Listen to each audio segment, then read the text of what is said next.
Burası Çayyolu, Ankara'nın en rahat ve lüks semtlerinden birisi. Burada hayat içtiğimiz çay kadar lezzetli ve akıcı akmaktadır.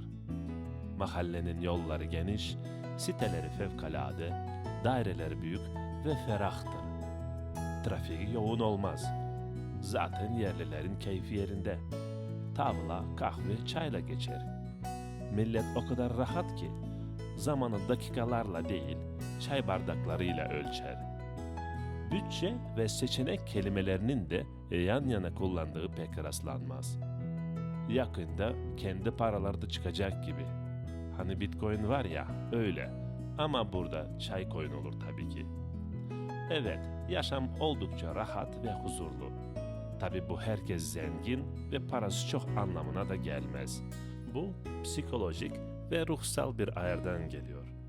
Rahatlık ve huzur